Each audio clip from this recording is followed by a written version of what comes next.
It's a privilege. Okay, so we have the recording, and I am Tiffany Rutledge. I do encourage people to be active, to ask questions, to tell me when you don't understand something. I do have a lot of information to cover tonight, but we have time to be flexible, so we're not nearly as rushed as I am sometimes with information.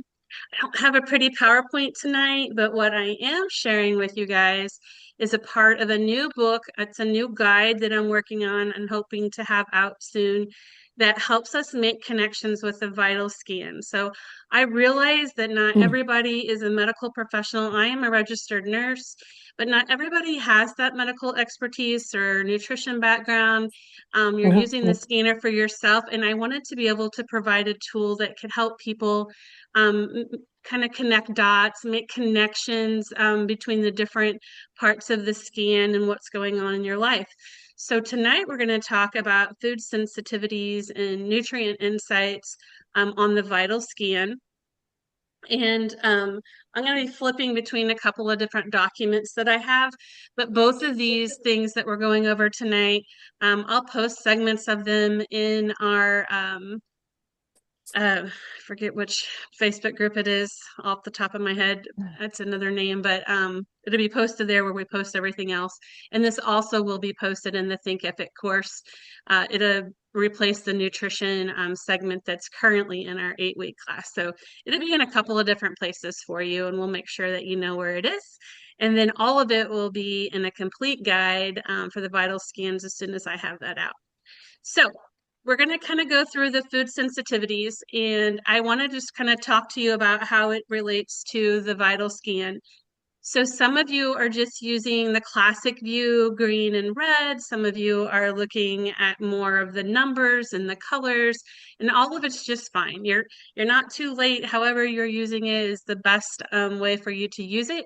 I just want to help explain a little bit about it. So if your food items appear in the red, or if they have a 1 or a 9 reading, it could indicate that you have a sensitivity. And that sensitivity could mean that you have overexposure, inflammatory responses, or immune triggers. Or it could mean that you have a deficiency, that maybe you have a craving, you have a need for the nutrient found in certain foods. And that energetic relationship means that there could be an emotional attachment or a repulsion, avoidance, or even ancestral links. So as I meet with people, it's so interesting when we're going over the foods, and I'll say, okay, broccoli is showing up as a double red because I generally go over classic view with most of my people. Um, it's just the easiest instead of trying to look at numbers. And so broccoli will be a double red. And I'm like, okay, it looks like you have broccoli. So that could mean that you're sensitive to it. It could mean that you need it. And they're like, I hate broccoli. And so they have a repulsion to broccoli. And so their body's telling them likely there's some intuition going on there, insight, internal insight saying, I don't like broccoli. And the body's saying, yeah, like I'm gonna make you have this repulsion not to eat it because it's not the best for you. So I find that really interesting. And then if it's out of balance, you could have a high reactivity, which could be defensive, overloaded, rejecting the nourishment, or you could have a low absent reactivity, which means deficient, weakened response, avoidance, or depletion. So I just want to kind of show you how the energy works for that. Does everybody understand that pretty clearly that it can be a need as much as a sensitivity. So the foods aren't telling if they're double reds or a 1 or 9, they're not saying no. A really great way is to muscle test is like it's a double red, something's out of balance. Do I need more of this or do I need less of this? So I like these categories and I put these in the book because each food, I go over each one of the foods in the book that I am writing right now because I want you to try to make the connection between what food categories are in them. So I don't know about where you guys live, but right now, Missouri is the #1 state for the amount of alpha gal cases. There's not an award that we want here, but we have it. And so that makes people have an allergy or sensitivity to mammalian mammal products. So beef, pork, goat, sheep. So a lot of them have issues with dairy, but then also the meat. And so in the book, I'll list out each one, anything that's mammal. So I'll have a category beside each food so it helps you to understand. So most of us know what a mammal is, but not all of us know like what all foods are have sulfur or sulfates. But some people have an extreme issue with sulfur and sulfates, and so those are found in foods that are garlic or onion or crucifers, and they can be irritating to those who have impaired sulfation pathways. So that becomes important in that we start grouping these foods together. It's like, oh yeah, I always have garlic pop up, or I always have onions pop up, or I don't feel so well, or I get a really bad indigestion from garlic. And so now we start to kind of learn that, oh, I might have some issues with sulfates. Oxalates are present in spinach, beets, nuts, and chocolate, and they can be linked to kidney stones or inflammation. So these are like foods for you to watch off and kind of trend. Like, is spinach showing up for me?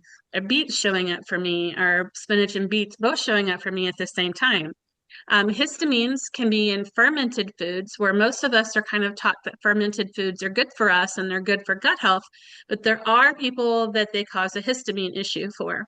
Many of us are taught that sauerkraut is really good for us, kimchi, kombucha. I'm just kind of thinking of a few off the top of my head, but they can trigger allergy-like symptoms in people, and it's more the aged cheese. So that is the cheeses that generally are yellow or darker, and they cause more of a histamine issue. It's likely because of the age process, the molds, and that sort of thing. The white cheeses aren't aged. They generally show more of a casein or a protein sensitivity issue to that dairy. Nightshades are a really interesting little family. I love all of the nightshade foods, tomatoes, peppers, potatoes, and the potatoes, like the worst ones are the white, the yellow a little less, the red and the blues a little more less than the white as well. Sweet potatoes are not considered a nightshade; they're a different group, a different family. The interesting part about nightshades is people who already have pain, like arthritic pain, rheumatism, fibromyalgia, anything that's like muscle tendon, nightshades can exacerbate that. And so in the book, you'll see that it will list out tobacco. So in our scan, nightshades might also show up like on the inner voice scan, it will show up, it'll say like toxicity nicotine/nightshades. So that might be somewhere where it shows up like that. Or you might also see it in the vital scans on these particular foods that are popping up for you. But they don't create that pain. They don't make you have arthritis. But if you already have a condition where pain is involved in that, it can make it worse. And it's one of those that maybe you can have peppers and tomatoes one day, but if you have them a couple days in a row, they do increase your pain. So it might not be in every time, but kind of a compounded effect. The same way for alpha gal, it kind of works that way too. Sometimes you can get by with having beef one day, but if you have beef a couple of days in a row, then you have issues. So those nightshades do aggravate and cause inflammation and really do increase that pain. FODMAPs kind of came about, was kind of information about those came out a few years ago. But fermented carbs that might affect people with IBS or gut imbalance. So a lot of people with some of those conditions, their physicians will put them on a FODMAP diet to try to clear it out. It's kind of an elimination diet to watch how things come up. And so any of the foods that are indicated in that, in my book, they'll be listed out if they're a FODMAP, and that'd be a good tool for you. Gluten and gluten-like proteins can appear even though a person might test negative for celiac. They can still cause inflammation. There is a lot of research out there that shows that that inflammation can be caused from the very things that are sprayed on the grains, like is just happening out here in my field tonight.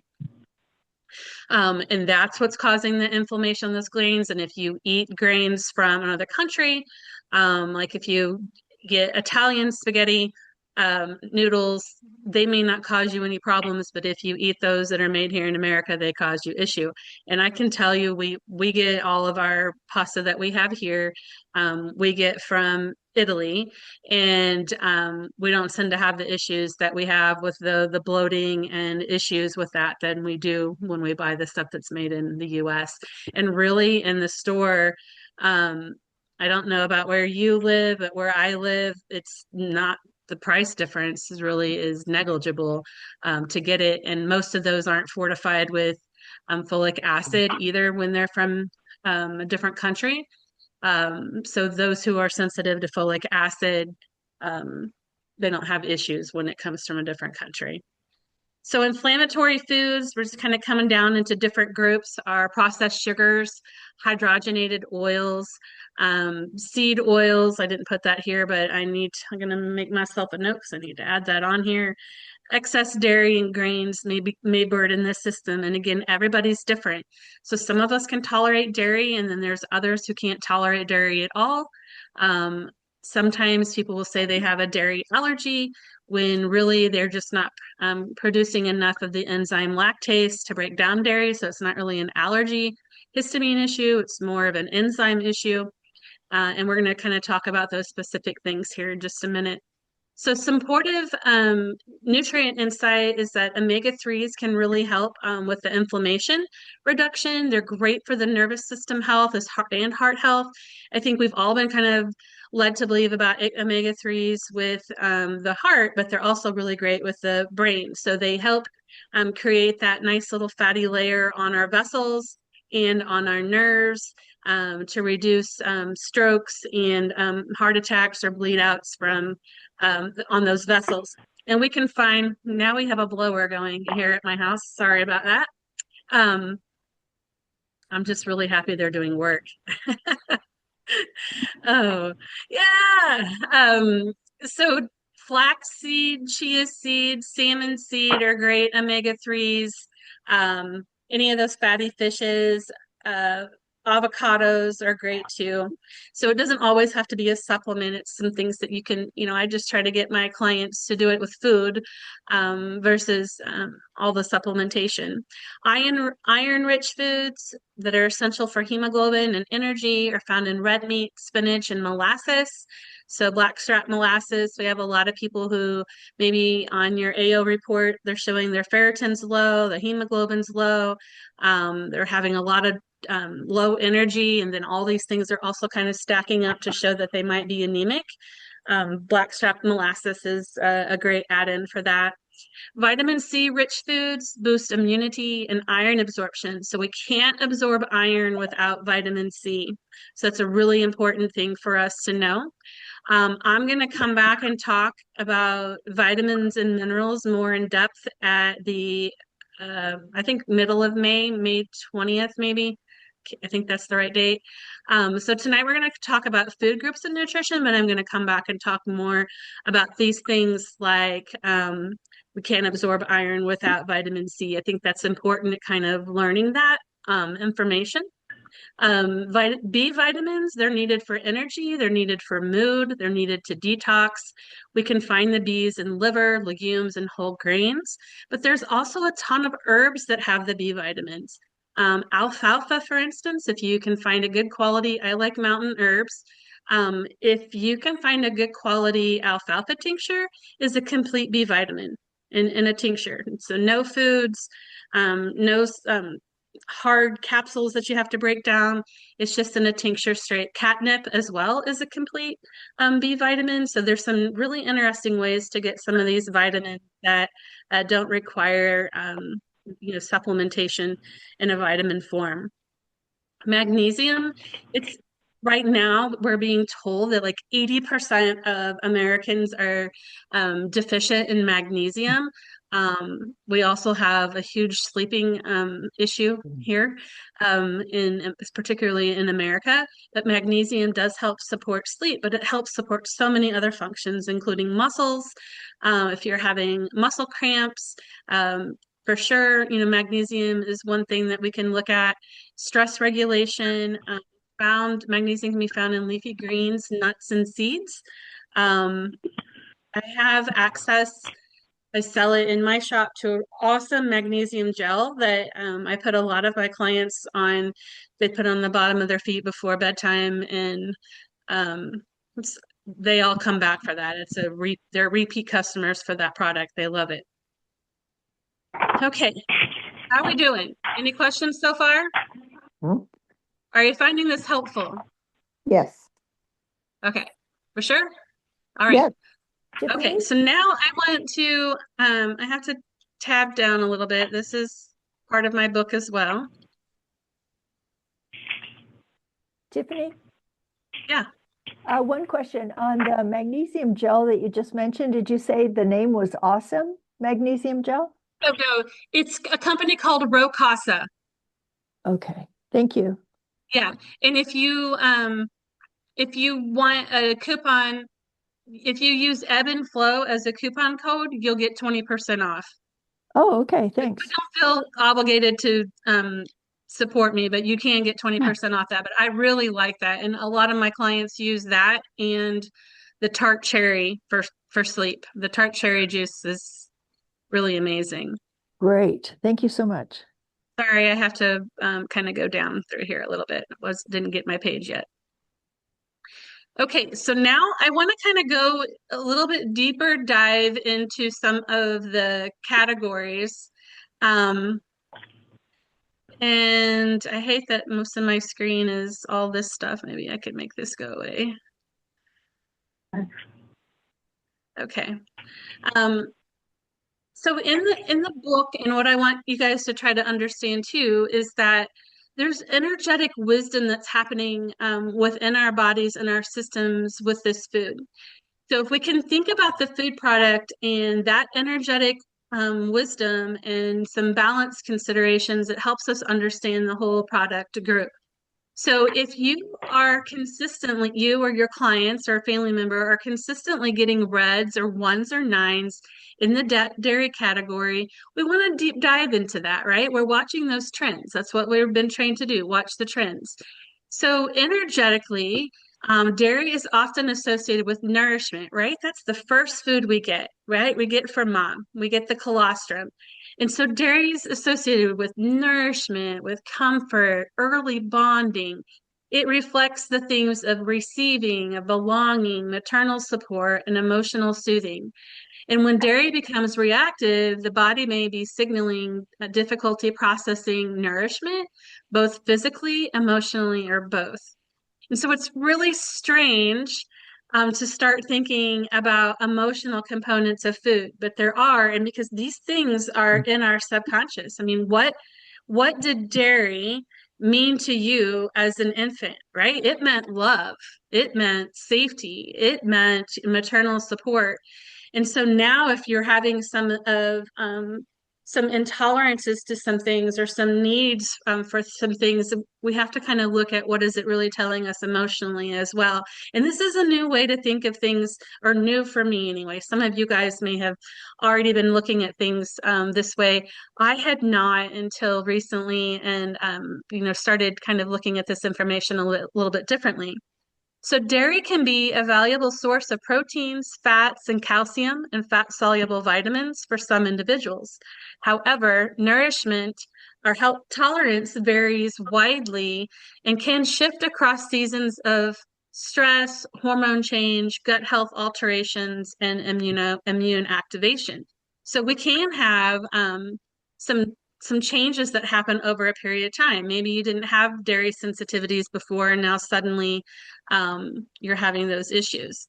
So common considerations can include, like I mentioned earlier, it can be a lactose issue. Maybe you're not producing enough of the enzyme in your pancreas. You can have a casein sensitivity, and the casein is the protein that is in dairy, and it's often more in the white cheeses. Also, you can find it in the, um, yogurts and those sort of thing have that too. So you can have histamine response from um, aged dairy. It can cause mucus and lymphatic congestion, skin and sinus patterns. So I don't know if you were on the call last month, but I was not well. And unfortunately, this is week 8 of me having a cough and mucus and ears plugged. My husband's on week 2. And it's been the craziest thing. But, if I have dairy, it makes it reactive. It really increases the mucus. So it's best for me right now to not have dairy, or I'm going to pay for it. And so the tolerance is dynamic. It can change all the time. So it often reflects the terrain in the gut or what's going on in the body more than the inherent nature of the food. And that's exactly what I have going on right now. It's just my terrain that can't handle the dairy because of the mucus and lymphatic congestion. So sensitivity notes, dairy sensitivity may represent bloating and digestive discomfort, sinus congestion, and postnasal drip, skin changes like eczema and acne, fatigue, and brain fog. It can also, like I said, increase the mucus and then hormone fluctuations in some individuals because it really depends on the hormone cycle of whatever animal is providing you that milk is also passed down onto you. So they may be in different cycles hormonally, and then that's passed down through the milk. So repeated reactivity may include immune vigilance, digestive capacity shifts, or lymphatic burden. So let's look at some pattern connection with dairy. When the dairy is repeatedly flagged, like a double red or 1s and 9s, then we want to look at the pattern intelligence framework. And this is how my book is going to be booked. This book is going to work is like it's always trying to show you this pattern. I'm calling it the pattern intelligence framework. So then the primary organs, if we have a lot showing up in our dairy, we want to go look at the gut lining. We want to look at the lymphatic system. We want to look at the respiratory tract, and we want to look at the skin, and we want to look at the hormones. So those would be the things that if dairy are showing up, we also want to connect that pattern back to those categories. All right. Is that making sense? Mhm. Okay. So here is some scan signaling patterns. You may see histamine, intraluminal pressure changes. Do you know where that's at? That's in the gut category, the intraluminal pressure. Mhm. Mucosal integrity, immune activation markers, lymphatic congestion, microbiome imbalance signals, low stomach acid, which would be the HCl, that's also in that category of the gut, and then inflammatory tones, which inflammation has its own little category. So these are all scan patterns to kind of pay attention to. And if you have these scan patterns going on, then it's going to take you back to look at dairy. All right, are you understanding how that kind of works? How we're kind of connecting that backwards? If we have any of these issues, then we're going to kind of go back and look at dairy. All right, then we're going to keep going down through. This is the particular labs that we look at. CRP, cardioreactive protein, that's in the inflammation category. You may also see eosinophils shift, vitamin D patterns, because most of us do get our vitamin D from milk, dairy products. We get it because otherwise we get it from the sun or we get it from supplementation. And just a little bit, we're going to talk about vitamin D later, but if you are supplementing with vitamin D, make sure that you're taking it with a fat. It is a fat soluble. So if you're taking a hard vitamin D that's not in an oil, then it needs to be with a fatty meal because otherwise you're just peeing it away.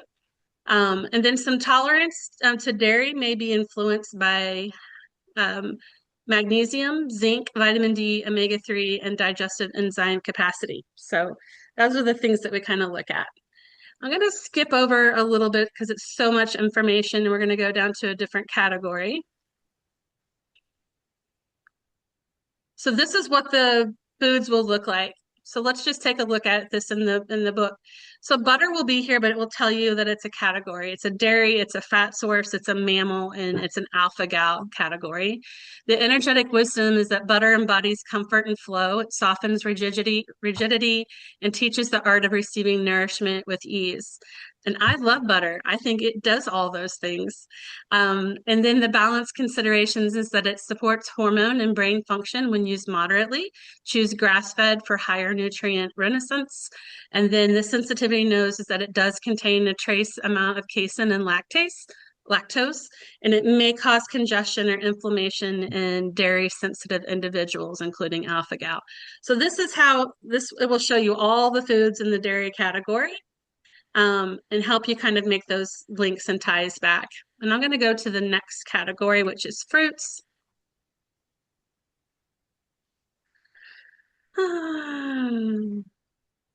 I'm sorry. I keep saying I'm sorry. So what do we know about fruits? What kind of issues do fruits cause us?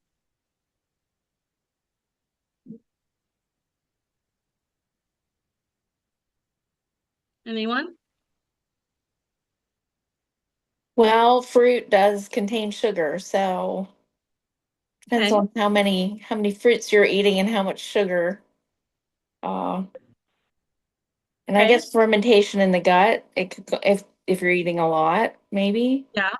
In the gut lining, right? So Yeah. sometimes they can be acidic. So we want to kind of watch a couple of different areas. So fruit tolerance frequently reveals metabolic flexibility, digestive capacity, and microbiome balance and histamine load. So common systems involved with fruit intolerance would be the gut lining, the liver, the pancreas, the microbiome, and then the nervous system regulation.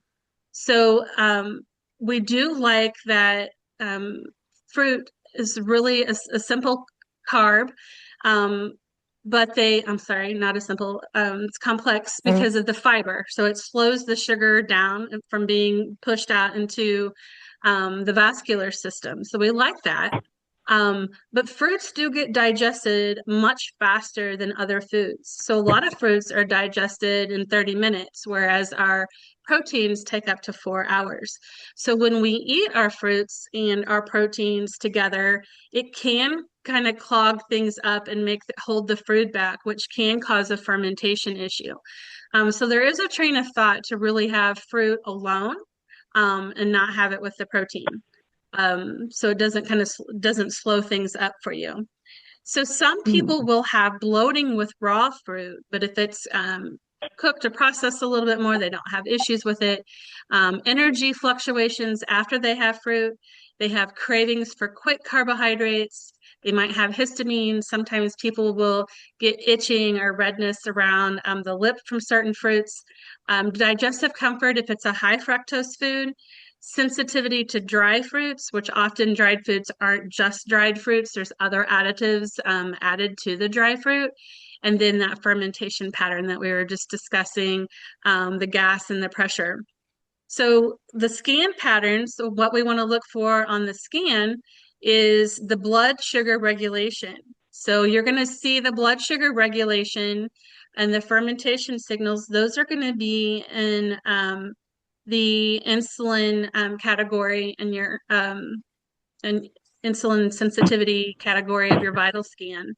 The microbiome imbalance markers, you might see small intestine bacterial, which is like SIBO, the interluminal pressure, which we talked about earlier, histamine indicators, digestive enzymes capacity, and liver support. So the digestive enzymes for fruit are going to be a little bit different than they are for dairy. Dairy was the lactase, and then the digestive enzymes for fruit are different ones. We have some like cellulose breaks down fiber, but you also may see sucrase and a couple other of those. So just kind of watch your digestive enzymes.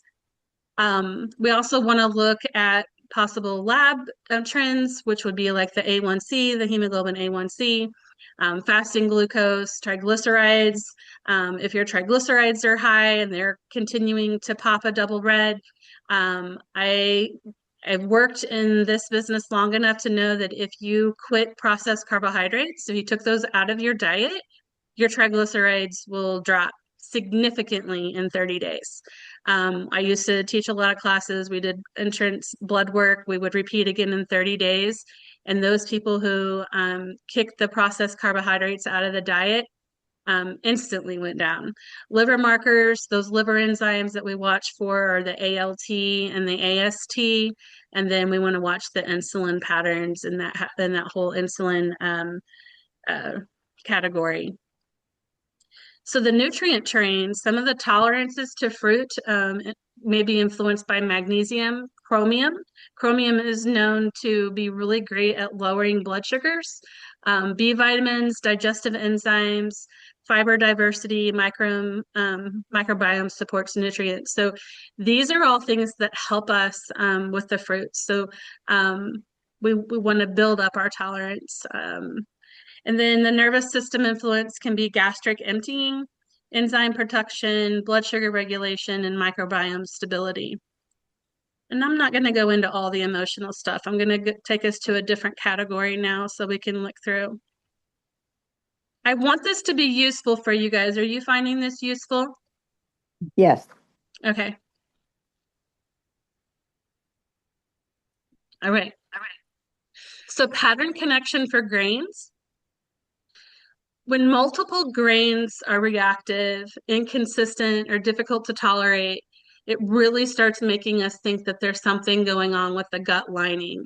So there is connection from bran and millet and wheat and rye. Those are all glutinous grains, right?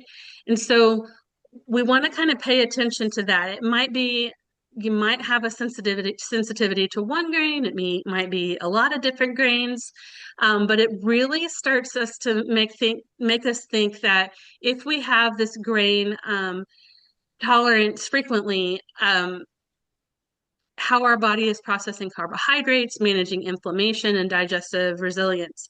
So common systems involved include the gut lining, and that when the gut lining issue starts having a problem, we start having little bitty holes, right? And we know what happens when we start having those little bitty holes, then that leads to a leaky gut, and then the intraluminal pressure is also going to be an indicator for us to watch for.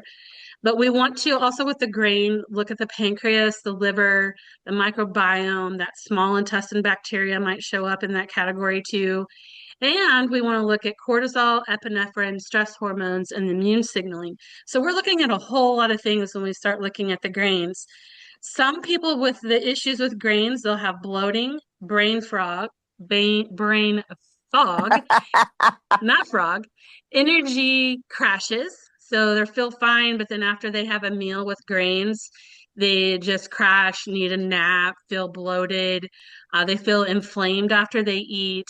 They get changes in their bowels. Sometimes it makes them constipated, but for other people, it makes them have diarrhea.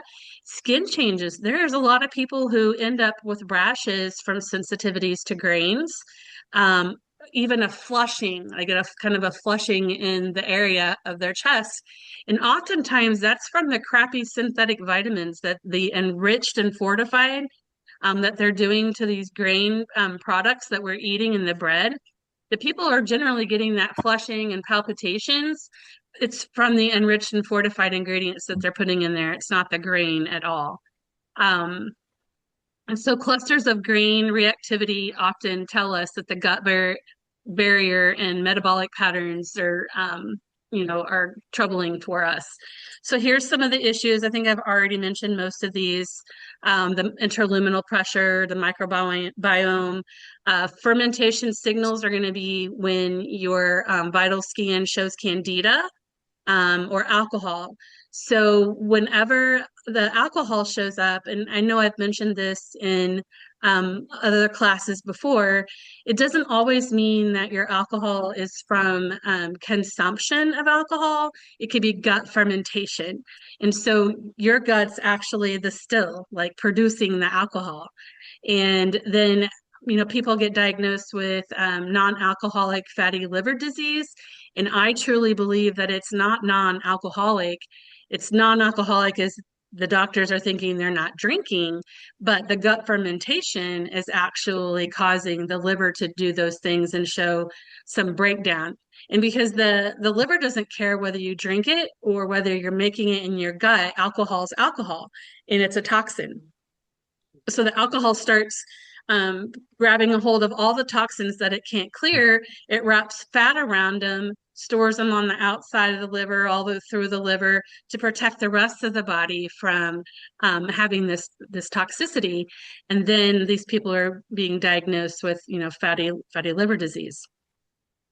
That's my take. That's really how I feel. So if we looked at our labs, these can be labs that you have drawn, or these can be lab values that we're looking at through the AO scan. But again, with the grains, we want to look at the A1C because they are a carbohydrate, and they can make this A1C, which is what our blood sugar's been running for the last 3 months, high. We want to look at what our fasting glucose looks like, our triglycerides, our inflammatory markers, and our iron markers as well because of all of those vitamins.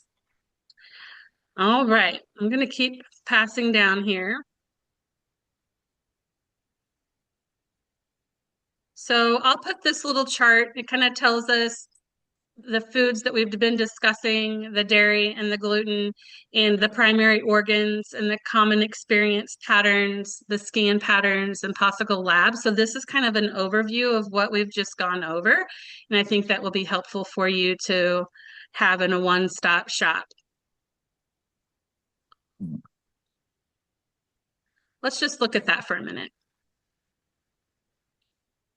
So if we have dairy, and it appears that we're having a lot of reds, 1s or 9s, our primary organ system is going to be gut, lymphatic, respiratory, skin. Our common experiences, congestion, mucus, skin changes, bloating, and fatigue. Histamine shifts, interluminal pressure, mucosal integrity, lymphatic congestion. Our possible lab echo would be CRP, that's that cardiac reactive protein in your inflammation category of your skin. Eosinophils, vitamin D patterns, and then the nutrient terrain to consider would be having us also looking at magnesium, zinc, vitamin D, and omega-3s. And then we're going to repeat down here for gluten and grains. So primary organ, we're looking at gut, immune, and thyroid. Our common experience patterns, bloating, brain fog, fatigue, irregular bowel movements. Our scan patterns are barrier integrity markers, immune activation indicators, microbiome imbalance. And then we're looking here at ferritin, iron, B12, and CRP. And then we're also looking for zinc, B6, iron support nutrients, okay, which is going to include, I'm going to type this in here right now while I'm doing it, vitamin C. Because the iron and vitamin C are connected. We're going to learn the next time I'm with you guys about how a lot of those vitamin nutrients are connected and how a lot of them run in a chain or in a tree, kind of funnel down. And if one of them is out of balance, it's hard to balance any of the other things. So sugar and high glycemic foods, we're looking at the liver, pancreas, and nervous system. We're looking for symptoms of energy crashes, cravings, inflammations, and mood swings. And then we're looking for blood sugar, regulation markers, inflammatory tone signals, microbiome, and then the labs, we're looking at A1C, fasting glucose, and triglycerides. And then those supportive areas that we're looking for too, because we're looking for any deficiencies or reds in those categories as well, chromium, magnesium, and B, and our B vitamins. Nightshades, remember, we're going to potentially have the issues with the muscles and the joints, the immune system, the gut, because they are also irritating to the gut. So if you already have a raw gut for whatever reason, maybe it's candida, maybe it's an acid or a digestive enzyme issue, you start putting nightshades on top of that, they can irritate the gut lining. We have symptoms of joint discomfort, inflammation, skin issues, and then the inflammatory signaling, we're going to look at that part of the vital scan, the immune activation indicators. If you actually had labs, you'd look like at an ESR. But you can also look in your vital scan report, the CRP, but also there's a SED rate that would tell you, and that's up there in the blood cell category, up near like the red blood cells, white blood cells. There's a sedimentation rate that would be helpful with that ESR. Then we're also connecting with the nightshades vitamin C, because most of those foods that were in the nightshade category are pretty high in vitamin C, omega-3, and magnesium. And then the last category, because we do have a lot of people who have issues with eggs, I put this in here, can cause issues with the gut and with the immune system. Some people get bloating, skin patterns, digestive discomfort. The gas is pretty significant with those people who have a tolerance issue. Immune vigilance indicators, the barrier integrity marker. We will look at eosinophils. That's also up in the blood cell category of the scan. And then the supplementals would be the zinc, vitamin A, and then the digestive enzymes category too. This is a lot of information. I hope I'm going to send you guys some stuff in the some supplemental documentation, some of this charts to help you, and I'll put it with the recording of tonight's call. But I would also like to open it up to you guys for questions. And you can be hard on me if this was too much, this wasn't helpful for you, then I don't want to do the vitamins this way. So you can tell me, be honest. Okay, Rocasa. Yes, that's the name of it for the magnesium gel. Diverticulitis, somebody said. What about it? Is Jessica still on here?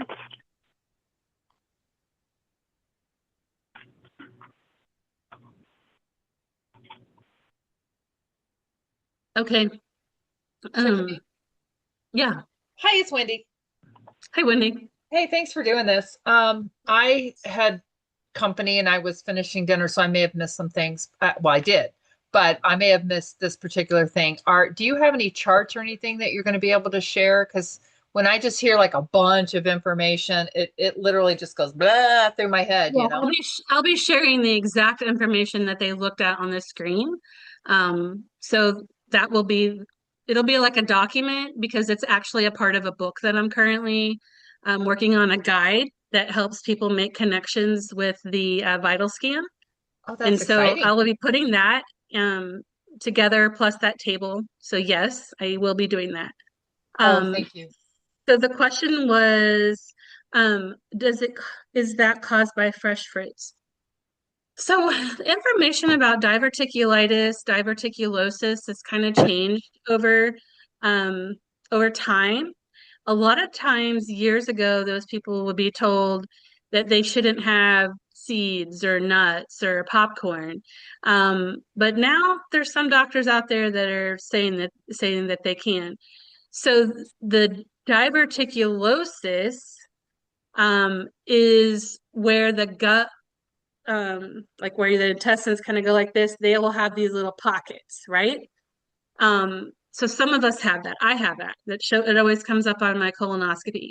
But diverticulitis is an inflammation of one of those pockets, the diverticuli. So the diverticulosis is more like an anatomy, what we have, kind of an anomaly in the anatomy. Oh, that was a lot to say.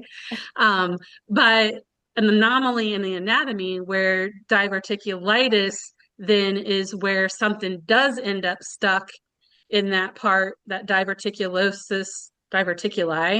and then there causes inflammation. And it can be serious. Well, it's seriously painful. But if it's not addressed with antibiotics, because it's an inflammation and generally an infection, it can cause blockages in the intestinal wall, and which is a problem. And then you can end up getting little holes and little sort of things. So, but I don't really feel like this is just me speaking and what my experience is, and I've not ever worked in GI. but I do not feel like diverticulitis is caused from fresh fruit. Um, I could see where seeds, kernels, those sort of things could maybe cause issue, but not so much fresh fruit. Um, I don't really see that as an issue. Um, my friend's intestines ruptured. Yeah, I mean, it can be a serious thing for sure. A lot of people end up hospitalized with that for a while, and it, it's great not to ignore when you already know that that's a kind of a part of your anatomy. Um, you might kind of expect that. I know it's a part of my anatomy from my colonoscopy results, but um, I've never, I don't need to be knocking on wood. I've not had a problem with it, and I eat seeds and things too. But luckily for me, I haven't had an issue. Um, okay, so okay, Vibrant Energy is the group. It's a Facebook group where we post um, our uh, weekly calls. So our weekly calls are always recorded, okay, unless one of us messes up. So, barring that, we record them and then we post them in the Vibrant Energy Facebook group.